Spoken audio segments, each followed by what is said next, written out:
At Christmas, my brother found out I own a mansion, and my family demanded I let them move in.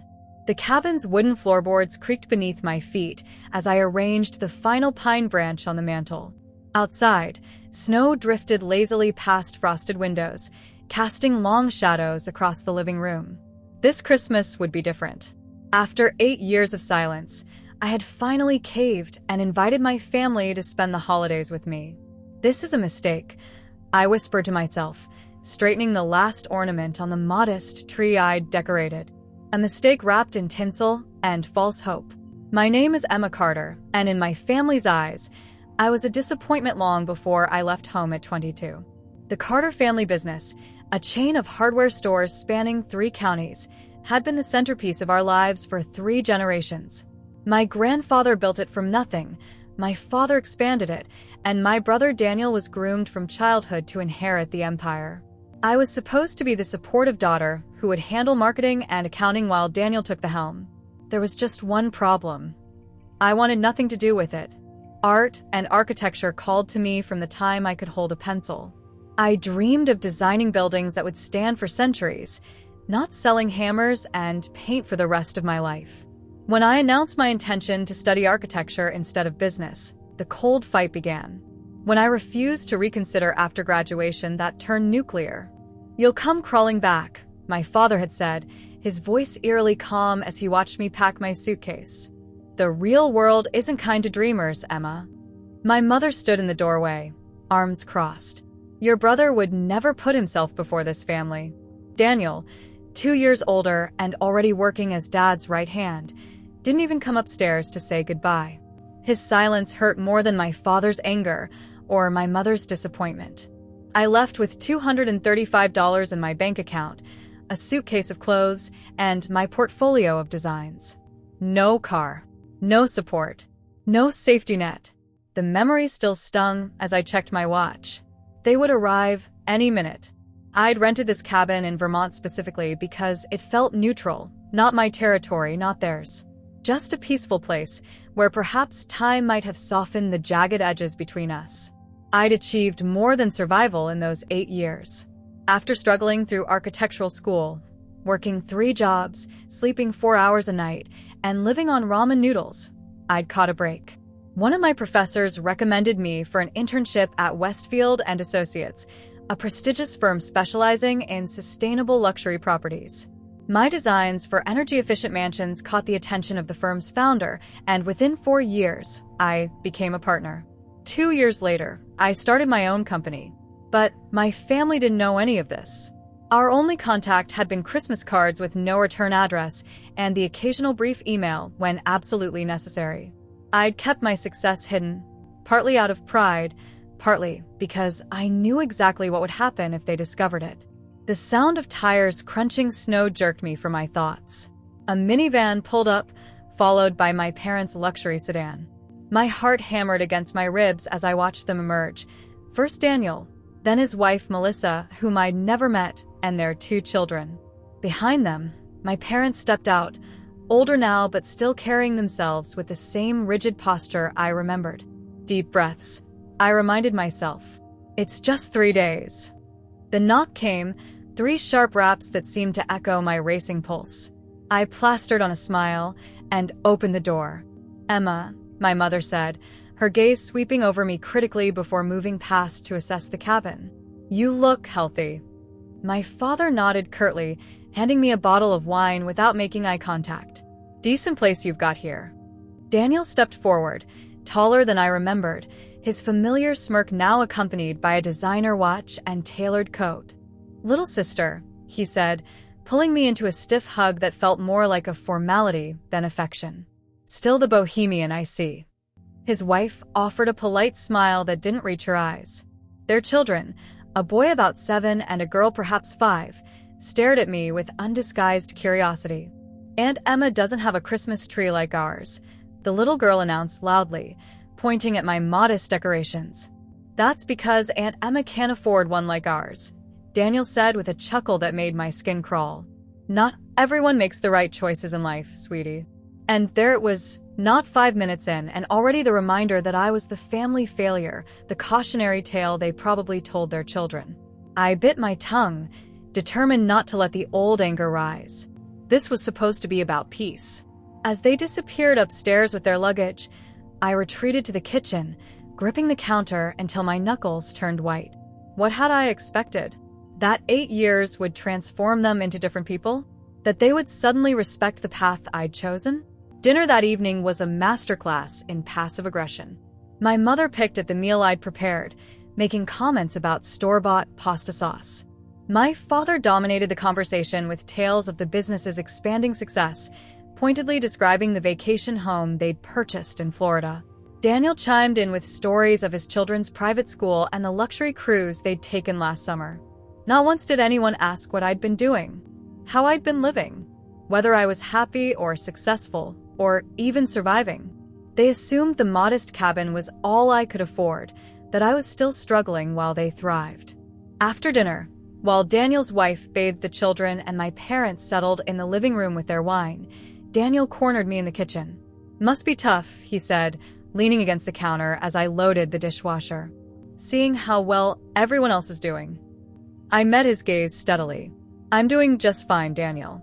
He laughed, that same dismissive sound I remembered from childhood. "Sure you are. Living in rented cabins and working what freelance design jobs? Dad was right, you know. Some people just aren't cut out for real success." "I need to charge my phone," Daniel said suddenly. "Left my charger in the car. Can I borrow yours?"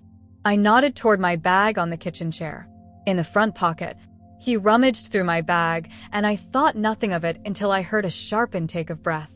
Turning, I saw him holding something that made my blood freeze, my property portfolio folder. I'd brought it to review some renovation plans during quiet moments, never expecting anyone to go through my things. Daniel was staring at the top document, photographs and details of my primary residence, a 7,200 square foot contemporary mansion in Malibu valued at just under $12 million. His eyes, wide with disbelief, lifted to meet mine. "What the hell is this, Sema?" The shock on his face might have been comical if it wasn't followed immediately by something far more concerning: calculation. "Give me that," I said quietly, holding out my hand. But the damage was already done. The carefully constructed facade I'd maintained was about to crumble, and with it, the fragile piece of our Christmas reunion. The property portfolio slipped from Daniel's fingers as if it had suddenly become too heavy to hold. His eyes remained fixed on me, narrowing with a mixture of disbelief and something darker, resentment, perhaps, or envy. "This is some kind of joke," he said finally, his voice low enough that our parents couldn't hear from the living room. "Or, these are client properties. Because there's no way my little sister owns a $12 million mansion in Malibu." I retrieved the folder from the counter, sliding it back into my bag with deliberate calm despite my racing heart. "It's not a joke, Daniel. And yes, that's my home." His laugh held no humor. "Bullshit. You left with nothing." "I left with an education and determination," I corrected him. "Everything else I built." The kitchen suddenly felt too small, the air between us charged with 8 years of unspoken history. Daniel ran a hand through his hair, a gesture so familiar it momentarily transported me back to our childhood, to the brother who once built forts with me in the backyard before family expectations drove us apart. "How?" he demanded.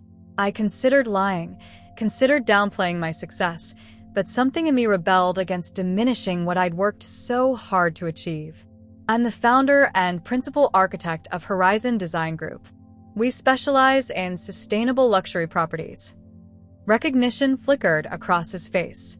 "Horizon, wait, that was you? The Simmons Estate in Aspen? The Glass Retreat on the California coast?" Those projects had been featured in several high-profile magazines. Of course, the articles had referred to me as E.L. Carter, a deliberate choice to maintain some privacy in an industry where my distinctive first name might have alerted my family. "Yes," I acknowledged. "Those were mine." Daniel's expression shifted through a kaleidoscope of emotions: disbelief, realization, and finally, a calculating reassessment that made my skin crawl. I'd seen that look before when he spotted opportunities for the family business. It was the look of someone measuring value, determining how best to exploit an unexpected resource. "Emma," he said, his voice suddenly warm, brotherly. "This is incredible. Why didn't you tell us? Mom and Dad would be so proud." The abrupt shift in his tone raised warning flags. 8 years without a single phone call, and now he was acting like my biggest supporter? I'd known this would happen if they discovered my success. The sudden interest, the convenient forgetting of how they'd cut me off. Would they? I asked quietly. Or would they just be interested in what it could do for them? His smile faltered slightly. "That's not fair. We're family." "Family," I repeated, the word tasting bitter. Interesting how that concept resurfaces when it's convenient. Before Daniel could respond, his son Jason came bounding into the kitchen, followed by my mother. "Daddy, Grandma says we can have hot chocolate with marshmallows," the boy announced. My mother stopped short, her gaze darting between Daniel and me, sensing the tension. "Everything all right in here?" Daniel's face transformed, the practiced mask of the dutiful son sliding perfectly into place. "More than all right, Mom. Emma was just telling me about her work. Did you know she's actually quite successful?" My mother's perfectly shaped eyebrows rose. "Is that so?" She turned to me with new interest. "You never mentioned that in your Christmas cards, Emma." "Because you never asked, I thought but didn't say." Instead, I shrugged. It didn't seem relevant. Not relevant? My mother laughed, the sound brittle as thin ice. "Darling, of course it's relevant. Your father will be so pleased. You know how he worries about you." The revisionist history was already beginning. My father had never expressed worry, only disappointment. But I recognized the pattern forming. Now that I appeared successful, they would rewrite our estrangement as concern rather than rejection. Within minutes, I was herded into the living room where my father sat reviewing some document, probably business-related, even on Christmas Eve. He looked up as we entered, his expression unchanged until Daniel blurted out, "Dad, Emma's an architect. A really successful one. She designs mansions for millionaires." My father's eyes turned to me, reassessing. The cold disapproval I'd grown accustomed to gave way to something equally uncomfortable, calculation, identical to what I'd seen in Daniel's eyes. "Is that right?" he asked, removing his glasses. Well, seems you've done all right for yourself after all." "I have," I confirmed, accepting the wine Daniel pressed into my hand. "She owns property too," Daniel added, ignoring my sharp glance. "Really impressive property." My father leaned forward, suddenly engaged. "Investment properties? Commercial or residential?" "Personal," I corrected firmly. "I designed and built my own home." "In Malibu," Daniel couldn't resist adding. "Right on the coast." The room fell silent. My father's expression shifted again as he recalculated my worth, not as a daughter, but as an asset. Melissa, who had joined us with their daughter Lily, exchanged a meaningful look with Daniel. "Malibu," my mother repeated, wonder in her voice. "Emma, that must have cost." "It was an investment in my future," I interrupted, unwilling to discuss finances. "Smart." My father nodded approvingly. "Property in that area appreciates consistently." "How many bedrooms?" "5," I answered reluctantly. "With a separate guest house." Another weighted silence descended as they absorbed this information. I watched the mental calculations playing across their faces, square footage, property values, what my income must be to afford such a home.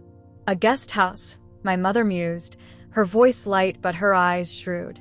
"How delightful. And all that space just for you."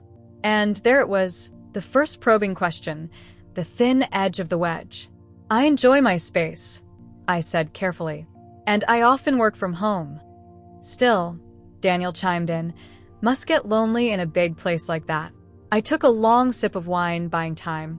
"I have a fulfilling life, Daniel. Friends, colleagues.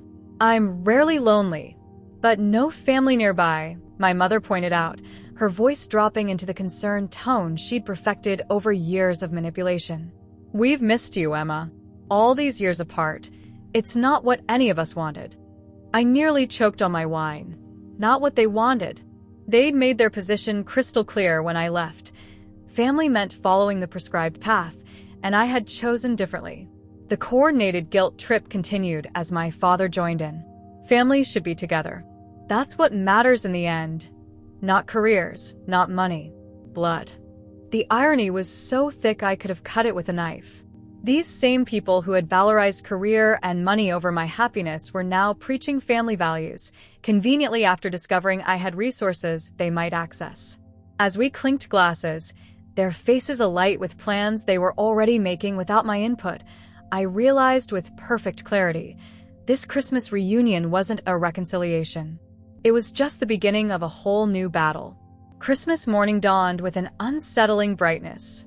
Sunlight reflected off fresh snow, streaming through the cabin windows with an intensity that matched the sudden, unwelcome attention of my family. I'd barely slept on the lumpy sofa bed, my mind cycling through the implications of last night's revelations. The smell of coffee lured me to consciousness. I opened my eyes to find my mother standing over me, a mug extended like a peace offering. "Merry Christmas, sweetheart," she said, her voice honeyed with an affection that had been notably absent yesterday. "I thought you might need this. You always were grumpy without your morning coffee." I sat up, accepting the mug with wary gratitude. "Thanks. Merry Christmas." "I hope you don't mind.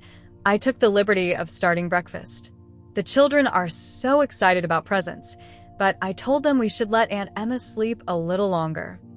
She perched on the edge of the sofa bed, smoothing her hand across the duvet. "You work so hard, after all. Daniel told us more about your company after you went to bed."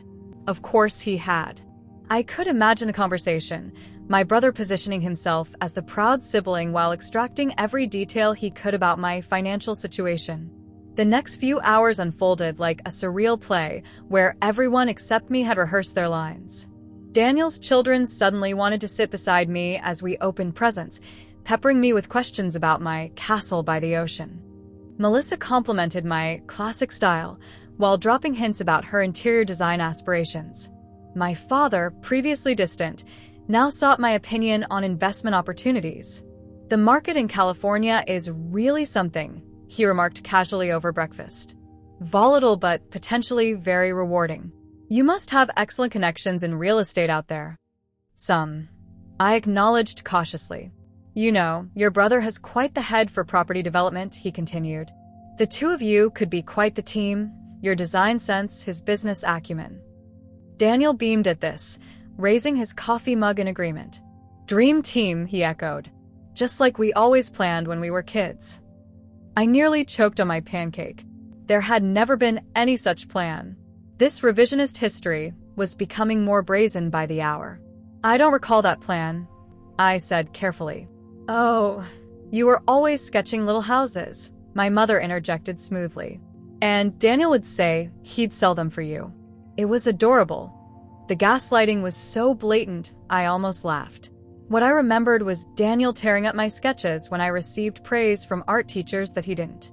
After breakfast came the gift exchange, another exercise in calculated manipulation. My modest presents for them were received with exaggerated gratitude, while their gifts to me reflected their original assumptions about my circumstances, a grocery store gift card for my parents, and a basic coffee maker from Daniel and Melissa. "These are perfect," I said sincerely, genuinely touched that at least their gifts reflected some truth rather than the sudden fawning behavior. "Well, next year will be different," Daniel declared with a wink. "Now that we know our little sister's been holding out on us." The day progressed with increasing discomfort. Every conversation circled back to my home in Malibu, each comment building toward the same conclusion. Wouldn't it make sense for us all to be together again? "California schools are supposed to be excellent," Melissa mentioned casually while we washed dishes. "Jason's so gifted in math, he'd really thrive there." "And the business opportunities," Daniel added from the living room. "Emma, you wouldn't believe the expansion potential we've been discussing." By mid-afternoon, the pretense had worn thin. As we gathered for Christmas dinner, my father finally decided to bring their agenda into the open. "Emma," he began, setting down his fork with deliberate precision. Your mother and I have been talking. We're not getting any younger. Robert has been having those back problems, my mother added, reaching for his hand in a display of vulnerability I'd never witnessed between them. The doctor says the cold makes it worse. And Daniel's territory is already saturated, my father continued. The business needs room to grow if it's going to support the next generation. He nodded toward Jason and Lily. What exactly are you suggesting? I asked, though I knew perfectly well. My mother leaned forward, her voice dropping conspiratorially. We've been talking about relocating. All of us. To California. Near you, Daniel clarified unnecessarily. With you? My father corrected, cutting to the chase. That guest house you mentioned, it would be perfect for your mother and me. And surely in a mansion, there must be wing or a floor that could accommodate Daniel's family until they find their feet in the new market. The presumption was so breathtaking I could only stare at them, searching their faces for any sign they recognized the audacity of what they were proposing. Let me understand this, I said slowly. You want to move into my home. It makes perfect sense, my mother insisted. We're family. Families support each other. And with all that space you have. Space that I designed. I interrupted.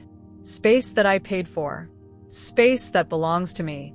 A brief, uncomfortable silence fell over the table. Then Daniel laughed, breaking the tension with practiced ease. Come on, Em. Don't be so territorial. It's just space. And it's not like we're asking for handouts. Dad and I will bring the business. We'll all contribute. You've got this big, beautiful home, my mother pressed. Wouldn't it be wonderful to fill it with family? With love and laughter? The emotional manipulation was so transparent, it was almost insulting. As if the same people who had cut me off without a backward glance were now authorities on love and togetherness. I need some air, I said abruptly, pushing back from the table. The cold hit me like a slap as I stepped onto the porch. Snow was falling again, thick flakes swirling in the porch light. I took deep breaths, watching them form clouds in the frigid air, trying to center myself. The door opened behind me. Daniel stepped out, closing it quietly. You're overreacting, he said without preamble. I turned to face him, anger finally breaking through my carefully maintained composure. Am I? You show up after 8 years of silence, discover I have something you want, and immediately start planning how to take advantage of it. And I'm overreacting? That's not fair. We're talking about bringing the family back together. Healing old wounds. Old wounds that none of you acknowledged until you saw the value of my property portfolio, I pointed out. We're family. Blood comes first. Blood comes first, I repeated. Strange how that principle only applies when it benefits you, Daniel. Where was blood comes first when I was starting out alone? When I needed support? You chose to leave, he countered, a familiar hardness entering his voice. You rejected the family plan. I chose my own path. I corrected him. And I was punished for it. Cut off. Forgotten. Until yesterday, when you discovered I'd succeeded despite all of you. We stood facing each other in the swirling snow, 8 years of unspoken resentments crystallizing between us like ice. This isn't about grudges, I said quietly. It's about boundaries. My home is my sanctuary, Daniel. It's not a communal resource for people who never cared about my well-being until they discovered I had something they wanted. He stared at me for a long moment. You've changed, he said finally. The Emma I knew was generous. Kind-hearted. The Emma you knew was desperate for approval. I corrected him. That Emma is gone. This conversation wasn't over. It was merely postponed.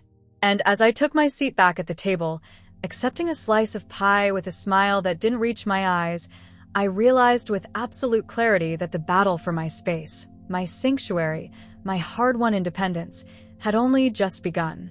January in Malibu was a world away from Vermont's snowy landscape. Morning fog drifted from the Pacific, wrapping my property in misty tranquility before surrendering to brilliant sunshine. Standing on my oceanfront terrace, I savored my coffee and the blessed solitude I'd regained since the Christmas disaster. 3 weeks had passed since our awkward family reunion. 3 weeks of increasingly insistent calls from my parents and pointed emails from Daniel about following up on our Christmas conversations. I deflected with vague excuses about deadlines and travel, buying time while hoping they'd eventually accept my unspoken refusal. My studio occupied the lower level of my home, a sun-drenched creative space with panoramic ocean views where I designed sustainable luxury properties for discerning clients. I was deep in a flow state, sketching concepts for a big Sir Cliffside retreat when my security system chimed. A vehicle had entered my driveway. Frowning, I checked my calendar. No meetings scheduled. No deliveries expected. I pulled up the security feed on my tablet and froze in disbelief. A moving truck idled in my circular driveway. Behind it, Daniel's SUV. And behind that, my parents' sedan. For a moment, I thought I was hallucinating. They couldn't possibly be this presumptuous. But there was Daniel, directing the moving truck toward my guest house. My father was speaking with the driver while my mother surveyed my property with undisguised satisfaction. Then Melissa appeared, herding their children from the back seat as a golden retriever bounded across my manicured lawn. A dog. They'd brought a dog. The audacity shocked me immobile for several seconds before white-hot anger propelled me through the house. I burst onto the front steps just as Daniel was unlocking my guest house with a key I'd never given him. "What the hell is going on?" I demanded, my voice carrying across the lawn. They turned as one, Daniel with a potted plant in his arms, my father mid-payment to the truck driver, my mother arranging flowers by my front door as if she already lived there, and Melissa unloading suitcases while the children chased their dog in circles. "Emma," my mother called brightly. "Surprise." I crossed the lawn in swift strides, pulse hammering in my ears. "Surprise? You show up at my home with a moving truck and call it a surprise?" "Now, Emma," my father began in his boardroom voice, "there's no need for dramatics. We discussed this at Christmas." "We discussed nothing," I corrected him, my voice dangerously quiet.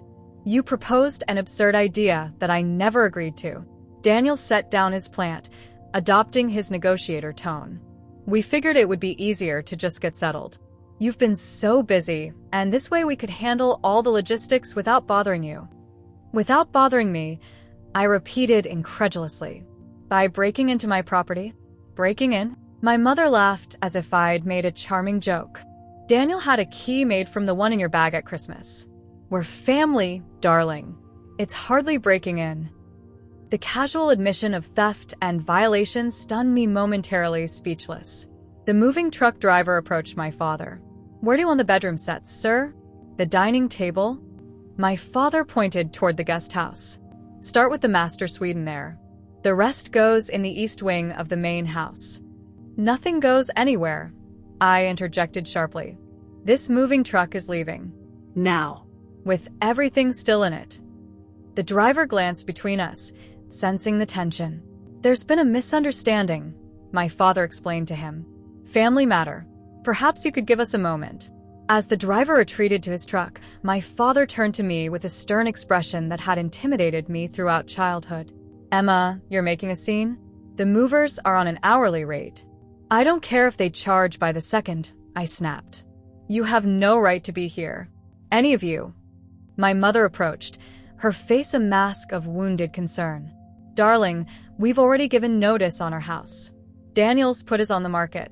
The children have been withdrawn from their school." The calculated helplessness in her voice confirmed my suspicions. This wasn't a misunderstanding, but a deliberate ambush. They'd created a situation where refusing them would make me the villain. "That's not my problem," I said firmly. "Those were your choices, made without my consent." Daniel's wife joined us, resting her hand on my arm. "Emma, please. The children are so excited about living near the ocean. Jason's already talking about how he's cool and will teach him to surf." On cue, the children bounded over, eyes wide with excitement. "Aunt Emma, is that really your house? It's like a castle," Jason exclaimed. "Can I have the room with the purple walls?" Lily added, "Daddy says there are lots of rooms to choose from." I felt the noose tightening, my family using the children as emotional leverage, knowing I wouldn't want to disappoint them. "Kids, go play with Rex," Daniel instructed, sending them off with the dog before turning back to me. "Look, it's done. We're here. Let's make the best of it." "Nothing is done," I countered. "You don't get to decide where you live in my home." "We're family," Daniel repeated, his voice hardening. "Blood comes first, remember?" The same phrase he'd used at Christmas, now deployed as a weapon. But I was no longer the desperate for approval younger sister who could be manipulated with family obligation. "Family doesn't steal keys," I replied coldly. "Family doesn't show up unannounced with moving trucks. Family respects boundaries." My father stepped closer, lowering his voice. "Be reasonable, Emma. You have more space than you could possibly use. We're not asking for charity. Your mother and I will take the guest house, and Daniel's family can have the East Wing until they find suitable accommodations." "Suitable accommodations," I repeated. "Like, perhaps, the house they already own?" My mother sighed dramatically. "I told you she'd be difficult, Robert. Always was, even as a child." "I'm not being difficult. I'm enforcing basic boundaries that any functional adult would respect." "Boundaries," Daniel scoffed. "Since when did family need boundaries? We raised you, Emma." Supported you. "Supported me?" I laughed without humor. "You cut me off without a backward glance when I chose my own path. Not one of you called to see if I was surviving. Not one of you offered help when I was working 3 jobs to pay for school.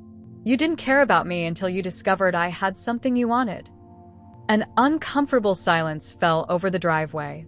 The moving truck's engine idled loudly in the background, a reminder of the audacity of their assumption. "You're being selfish," my father finally said, his tone making it clear he considered this the final word on the matter. "Think about someone besides yourself for once."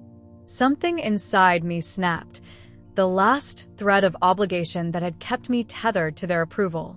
"Get off my property," I said quietly. "All of you. Now. Or I'm calling the police." They stared at me in collective shock, unable to process that their plan had failed, that their presumed authority had been revoked. "You wouldn't," my mother whispered. I pulled out my phone. "Try me." "You'd call the police on your own family?" Daniel's voice cracked with disbelief as he watched me dial the first digit. I paused, my finger hovering over the keypad. "I'll give you 1 hour to reload your things and leave. After that, yes, I'll have you removed as trespassers." My mother's face crumpled into the wounded expression that had worked so effectively during my childhood. "How could you be so heartless? After everything we've done for you?" The audacity of her question ignited something deep within me, a truth I'd kept buried beneath years of attempted reconciliation and misplaced guilt. "Everything you've done for me?" I repeated, my voice dangerously quiet. "Let's talk about what you've actually done." I gestured for the moving truck driver to wait, then turned to face my family fully. The January sun beat down on us, harsh and revealing, much like the words I was about to speak. When I was 18 and received that scholarship to the architectural program, Dad called it a hobby school and refused to sign the financial aid forms. When I worked night shifts to pay my way, Mom told relatives I was going through a phase, rather than admit I wasn't following the family plan. When I graduated with honors, not one of you showed up. Their expressions shifted from righteous indignation to uncomfortable recognition. These weren't accusations they could easily dismiss. They were documented facts. When I was sick with pneumonia during my final year and called home because I couldn't afford both medicine and rent, you told me I'd made my bed and should lie in it. I continued, looking directly at my father. When my first design won an industry award, I sent you the newspaper clipping. You never acknowledged it. My father's authoritative posture faltered slightly. That was different. You were being taught a lesson about consequences. "A lesson?" I repeated. I needed parents, not teachers. I needed support, not punishment. Daniel stepped forward, ever the mediator when direct confrontation threatened family harmony. "That's all in the past, Emma. People change. Families evolve." "Do they?" I challenged him. "Because from where I'm standing, nothing's changed except your perception of what you can get from me." When you thought I was struggling, I wasn't worth a phone call. Now that you see I have something valuable, suddenly family is everything." The children had wandered back, drawn by the intensity of our conversation. Jason tugged at Daniel's sleeve. "Dad, why is Aunt Emma angry?" Daniel patted his son's head absently. "Grown-up stuff, buddy. Why don't you and Lily take Rex down by those trees?" As the children reluctantly retreated, Melissa approached with a conciliatory smile.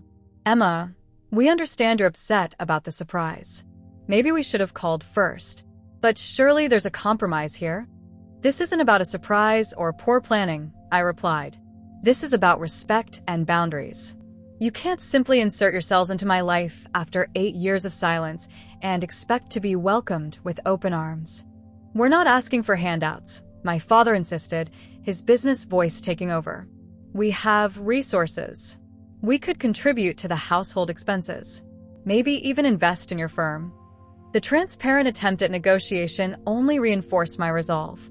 They still didn't understand, or refused to acknowledge, the fundamental issue. "My home isn't for sale or rent," I said firmly. "Not to strangers and not to you. My life isn't a resource for you to exploit when convenient. And my success isn't a family achievement you get to claim after dismissing my choices for years." My mother dabbed at non-existent tears. "You've become so hard, Emma. So cold. The daughter I raised would never turn her back on family." A bitter laugh escaped me. "The daughter you raised? You mean the one you disowned? The one you told not to come home unless she was ready to be sensible?" I stepped closer to her, lowering my voice. "I built myself after you broke me. I created success after you predicted failure. I found happiness after you guaranteed misery. And I did it all without your blessing, your help, or your love." A heavy silence fell over the driveway.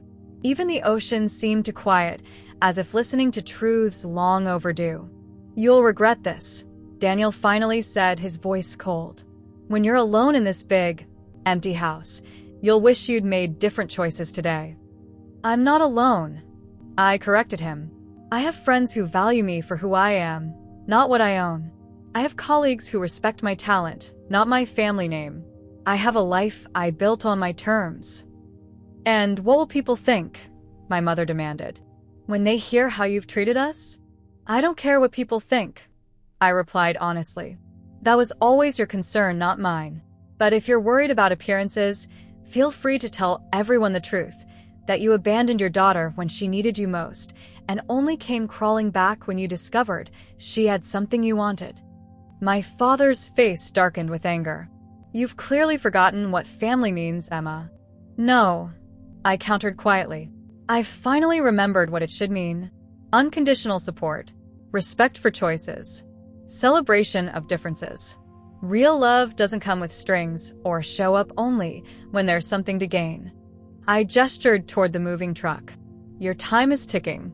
I suggest you start reloading." "You can't be serious," Daniel protested. "Where are we supposed to go?" "Back to the homes you still own," I replied matter-of-factly. "The ones you claim to have already sold or given notice on. A bluff I'm calling right now." The flash of guilt across his face confirmed my suspicion.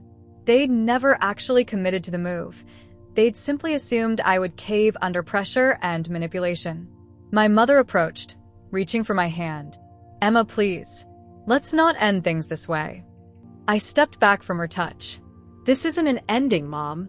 "It's a beginning of me establishing the boundaries I should have set years ago." "We're family," she insisted desperately. "No," I said, the realization crystallizing as I spoke the words. "You're relatives. Family is something you build through love, trust, and respect, none of which you've shown me." I looked at each of them, the parents who had chosen conditional love, the brother who had embraced his golden child status at my expense, the sister-in-law who had never bothered to know me as a person. "I don't hate you," I said finally, "but I don't need you either. And that's what terrifies you most, that I've built a life beyond your reach and your control." The moving truck driver cleared his throat awkwardly.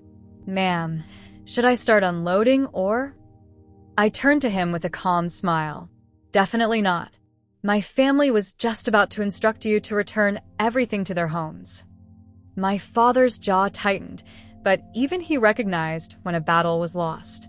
With a curt nod to the driver, he stalked toward his car, my mother trailing behind him with bewildered hurt in her eyes. Daniel lingered, his expression a complex mixture of anger and something that might have been regret. "This isn't over," he warned. I met his gaze steadily. "Yes, Daniel, it is." The whir of the locksmith's drill filled my foyer as he replaced the last of my exterior door locks.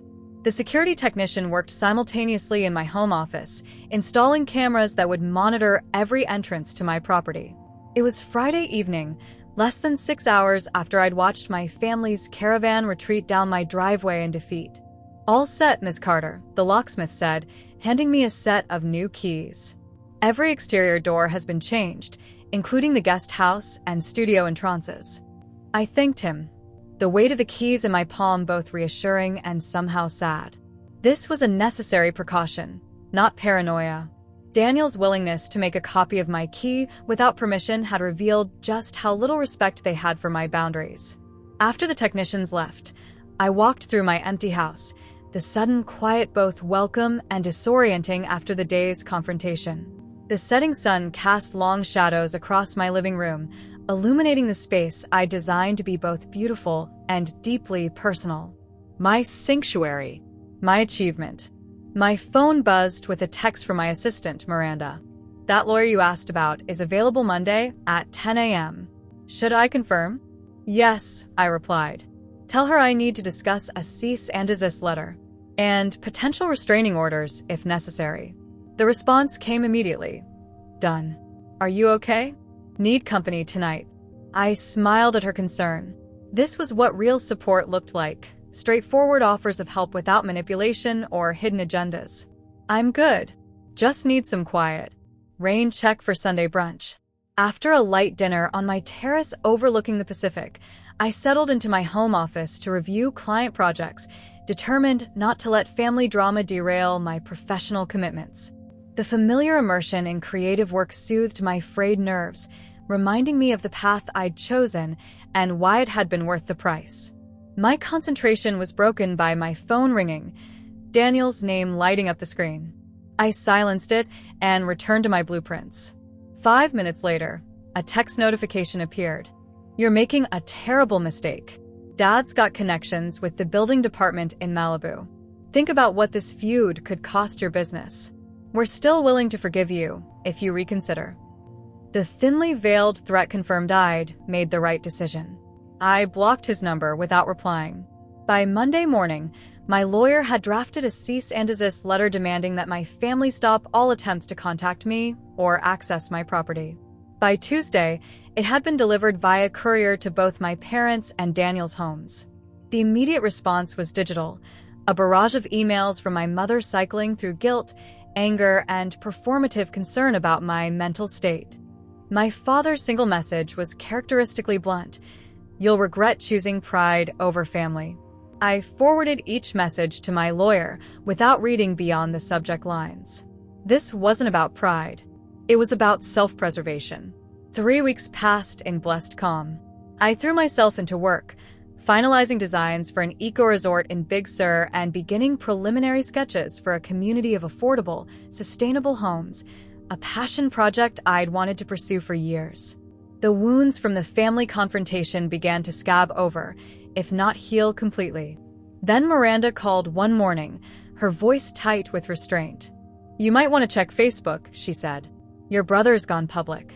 I opened the platform I rarely used to find Daniel had posted a family photo from Christmas, one that captured a manufactured moment of harmony in the Vermont cabin, with a lengthy caption detailing how his successful sister had abandoned her family in their time of need. "After reconciling at Christmas, Emma led us to believe she wanted to rebuild family bonds," he'd written. "We gave up homes and schools to be near her, only to be turned away at the door. Some people forget where they came from once success finds them." The comments section overflowed with sympathetic responses from mutual acquaintances and distant relatives, most of whom I hadn't spoken to in years. The narrative was perfect in its emotional manipulation: the ungrateful daughter, the rejected family, the corrupting influence of wealth. What the post conveniently omitted was the 8 years of silence before my supposed abandonment, the lack of permission for their planned invasion, the threatened leveraging of business connections against my company. My mother had added her own comment. We only pray that Emma finds peace and remembers the importance of family before it's too late. Before it's too late. The implicit threat wrapped in concern. Their specialty. I closed the browser, surprising myself with my own calm. 6 months ago, perhaps even 6 weeks ago, this public shaming would have devastated me. Now I recognized it for what it was, the last desperate weapon of people who had lost their hold over me. I didn't respond publicly. Instead, I called Miranda. Cancel my afternoon meetings, I said. I'm going to finalize those community housing plans instead. You're not upset about the Facebook thing? She asked cautiously. Not in the way they hope, I replied honestly. Their opinion of me stopped mattering when I realized it was never actually about me at all. That evening, I sat on my terrace watching the sun sink into the Pacific, a glass of wine in hand. My phone buzzed with a notification, a former colleague expressing sympathy about my family situation after seeing Daniel's post. I typed a simple response. Thank you for your concern, but I'm actually doing wonderfully.